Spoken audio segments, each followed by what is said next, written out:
للہ رب العالمین الصلاۃ والسلام علی سید المرسلین اما بعد فاعوذ باللہ من الشیطان الرجیم بسم اللہ الرحمن الرحیم۔ انشاءاللہ الکریم آج کی نشست میں ہم نصیحت سے متعلق حدیث مبارکہ پڑھیں گے۔ عن ابی رقیہ تمیم بن اوس الداری رضی اللہ تعالی عنہ ان النبی صلی اللہ علیہ وسلم قال الدین النصیحہ قلنا لمن قال للہ ولکتابہ ولرسولہ ولأئمۃ المسلمین وعامتہم، رواہ مسلم۔ ترجمہ: حضرت ابو رقیہ تمیم بن اوس داری رضی اللہ تعالیٰ عنہ سے روایت ہے کہ نبی کریم صلی اللہ علیہ وسلم نے فرمایا دین خیر خواہی ہے۔ ہم نے عرض کی یہ خیر خواہی کس کے لیے ہے؟ کریم آقا علیہ الصلوۃ والسلام نے فرمایا اللہ کے لیے، اس کی کتاب، اس کے رسول صلی اللہ علیہ وسلم، مسلمانوں کے لیے، حکمرانوں اور عوام الناس کے لیے۔ اس حدیث مبارکہ کے راوی حضرت سیدنا تمیم بن اوس الداری رضی اللہ تعالیٰ عنہ ہیں۔ آپ اور آپ کے بھائی سیدنا نعیم رضی اللہ تعالیٰ عنہ سن 9 ہجری میں ایمان لائے۔ بہت بڑے عابد، زاہد اور ساری رات اللہ کی عبادت میں گزارنے والے صحابی تھے، اور آپ کی کنیت ابو رقیہ ہے۔ اس حدیث کو جوامع الکلام بھی کہا جاتا ہے۔ کئی مواقع پر آپ صلی اللہ علیہ وسلم نے اپنے اوپر ہونے والے خصوصی انعامات کا ذکر کیا۔ ان میں سے خصوصی انعام یہ بھی ہے، مسند احمد میں ہے، کریم آقا علیہ الصلوۃ والسلام نے فرمایا اوتیت جوامع الکلام۔ اس سے مراد یہ کہ کم سے کم الفاظ میں بہت بڑی حقیقت بیان کرنا، یعنی مجھے اللہ کریم نے جوامع الکلام عطا کیا، جسے ہم محاورے میں اس طرح کہتے ہیں دریا کو کوزے میں بند کر دینا۔ اس حدیث مبارکہ میں نصیحہ کا لفظ استعمال ہوا۔ نصیحہ نصح سے ہے، جو کہ کسی بھی چیز کو ملاوٹ، مٹی اور غیر متعلقہ چیز سے صاف کرنے کو کہتے ہیں، یعنی کسی بھی شے کو تمام آلائشوں سے پاک کرنا، بالکل خالص کر دینا۔ اس حدیث مبارکہ سے معلوم ہوا کہ دین اسلام فقط عبادات یا ذکر و اذکار یا وظائف کا نام نہیں، بلکہ بندوں کے حقوق، ان کے ساتھ خیر خواہی، ان کے لیے خیر و بھلائی کا چاہنا، یہ بھی دین اسلام میں شامل ہے اور اس کا حصہ ہے۔ لوگوں کی تذلیل کرنا، ان کے نقصان کے در پہ ہونا، ان کے ساتھ بدخواہی کا معاملہ رکھنا، یہ ایمان کی شان کے خلاف ہے۔ اس منقول حدیث کی تشریح علماء نے کچھ اس طرح کی کہ اللہ کریم کے حق میں خیر خواہی کا مطلب یہ ہے انسان اللہ کریم کی ذات و صفات پر ایمان لائے، اللہ کی وحدانیت اور حاکمیت کا اعتقاد رکھے، اس کی ذات و صفات میں کسی غیر کو شریک نہ کرے، اس کی عبادت اخلاص نیت کے ساتھ کرے اور اس کے اوامر و نواہی کی اطاعت و فرمانبرداری کرے، یعنی جن کاموں کا اللہ نے حکم دیا اور جن کاموں سے روکا مکمل اطاعت کرے، اس کی نعمتوں کا اقرار و اعتراف کرے، اس کا شکر ادا کرے، اس کے نیک بندوں سے محبت کرے اور اس کے سرکش بندوں سے نفرت کرے۔ اللہ کی کتاب کے حق میں خیر خواہی کا مطلب یہ ہے اس بات کا عقیدہ رکھے یہ کتاب اللہ کی طرف سے نازل ہوئی ہے، اس میں جو کچھ لکھا ہے اسے سمجھے کیونکہ وہ برحق ہے اور ہر حال میں اس پہ عمل کرے، تجوید و ترتیب اور غور و فکر کے ساتھ اس کی تلاوت کرے، اس کی تعظیم و احترام میں کوئی کوتاہی نہ کرے۔ اور قرآن تو جا بجا ہمیں غور و فکر کرنے کا حکم دیتا ہے، کہیں افلا تتفکرون، کہیں افلا یتدبرون۔ اسی طرح اللہ کے رسول صلی اللہ علیہ وسلم کے حق میں خیر خواہی کا کیا مطلب ہوگا؟ مطلب یہ کہ سچے دل سے گواہی دے وہ اللہ کے رسول اور اس کے پیغمبر ہیں، ان کی نبوت پر ایمان لائے اور انہیں خاتم الانبیاء مانے، وہ اللہ کی طرف سے جو پیغام پہنچائے اور جو احکامات دے ان کو قبول کرے اور ان کی اطاعت و فرمانبرداری کرے، ان کو اپنی جان، اپنی اولاد، اپنے ماں باپ اور تمام لوگوں سے زیادہ عزیز رکھے، کیونکہ ایمان کی علامت ہی یہ ہے کہ کریم آقا علیہ الصلوۃ والسلام کی ذات ہمیں اپنی جان سے زیادہ، مال سے زیادہ، اولاد سے زیادہ عزیز ہو۔ اگر ایسا نہیں تو ایمان بھی مکمل نہیں۔ ان کے اہل بیت اطہار اور ان کے صحابہ کرام علیہ رضوان سے محبت رکھے، آپ کی سنتوں پر عمل کرے، مسلمانوں کے اماموں کے حق میں خیر خواہی کیا ہے؟ اس کا مطلب یہ کہ جو شخص اسلامی حکومت کی سربراہی کر رہا ہو اس کے ساتھ وفاداری کو قائم رکھے، احکام و قوانین کی بیجا طور پہ مخالفت نہ کرے، ان کی نظم و حکومت میں خلل و ابتری پیدا نہ کرے، اچھی باتوں میں امام کی پیروی کرے اور بری باتوں میں امام کی پیروی سے اجتناب کرے۔ تمام مسلمانوں کے حق میں خیر خواہی کا کیا مطلب ہے؟ یعنی کہ ان کی دینی و دنیاوی خیر و بھلائی کا طالب رہے، ان کو دین کی تبلیغ کرے، ان کو دنیا کے اس راستے پر چلانے کی کوشش کرے جس میں ان کی بھلائی ہو،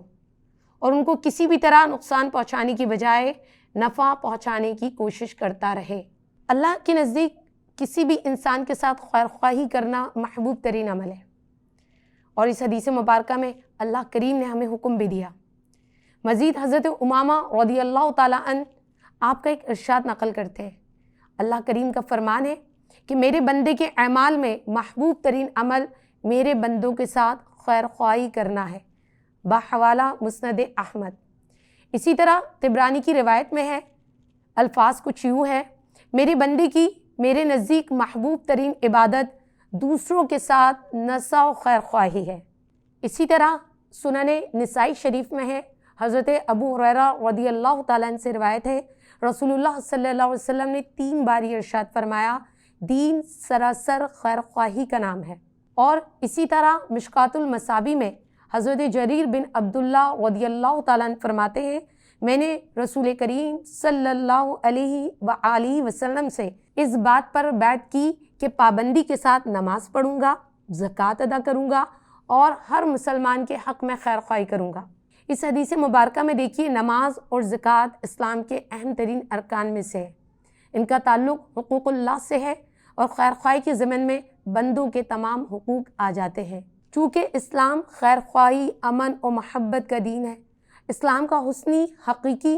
تو حسن اخلاص اور بھائی چارہ ہے۔ حضرت انس رضی اللہ تعالیٰ عنہ سے روایت ہے کہ حضور علیہ الصلاۃ والسلام نے فرمایا، والذی نفسی بیدہ لا یؤمن عبد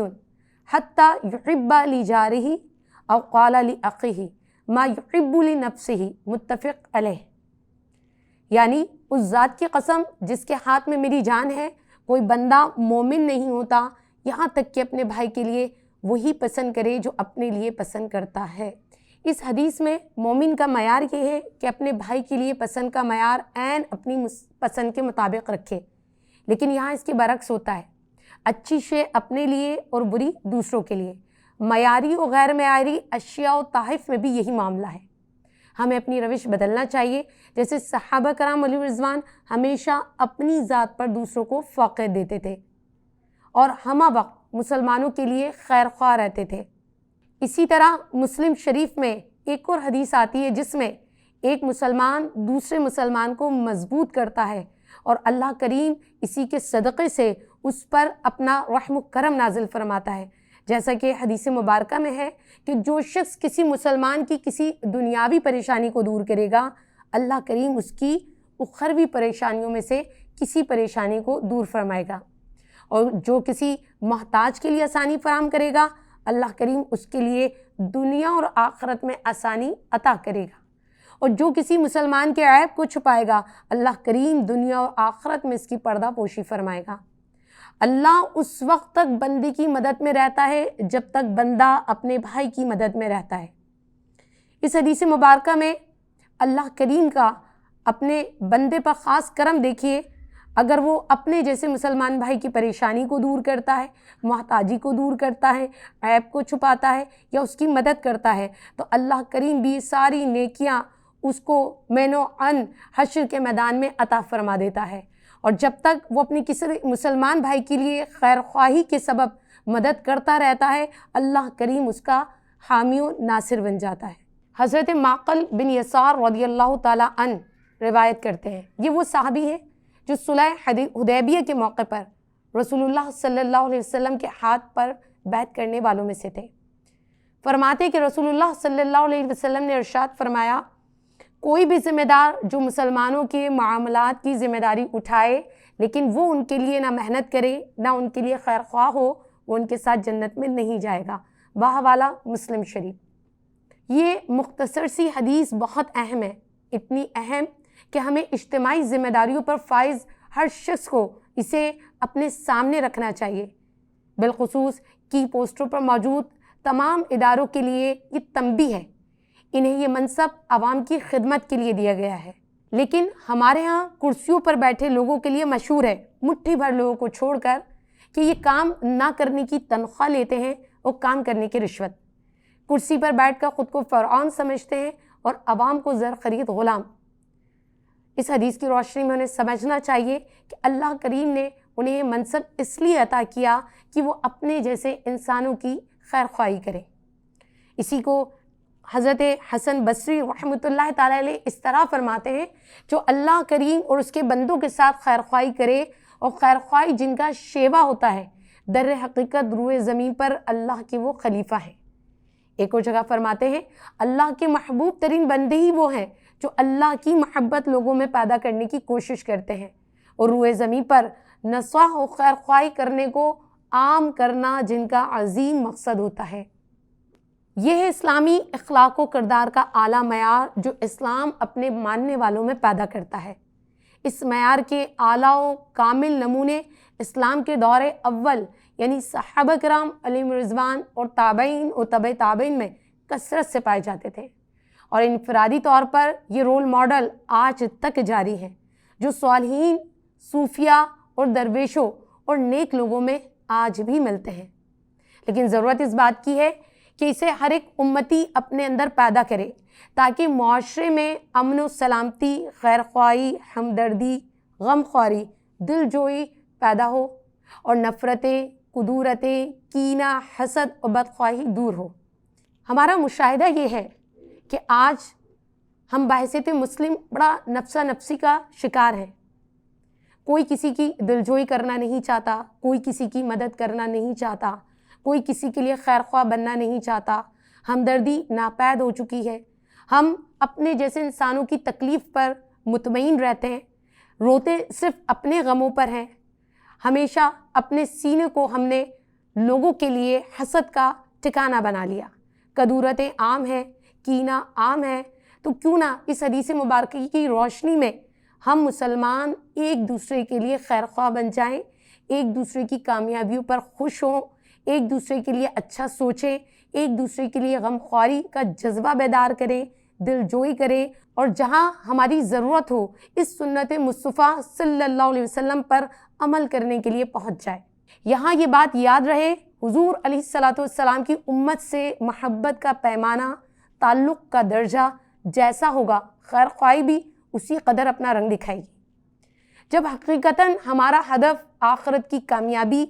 اللہ کریم اور اس کے محبوب مصطفیٰ صلی اللہ علیہ وسلم کی رضا ہوگا، تو اس کا لازمی نتیجہ یہ نکلے گا کہ ہم خود اپنی شخصیت میں دوسروں کے لیے نصیحت و خیر خواہی محسوس کریں گے، اور پھر اللہ کریم اور اس کے محبوب مصطفیٰ صلی اللہ علیہ وسلم کے ساتھ ساتھ اپنے والدین، بہن بھائی، اعزاء و اقارب، پڑوسی، ہم وطن، یہاں تک کہ اپنے جیسے تمام انسانوں کے خیر خواہ بن جائیں گے انشاءاللہ العزیز۔ اللہ کریم ہمیں کل انسانیت کے لیے خیر خواہ بنائے۔ وآخر دعوانا ان الحمد للہ رب العالمین۔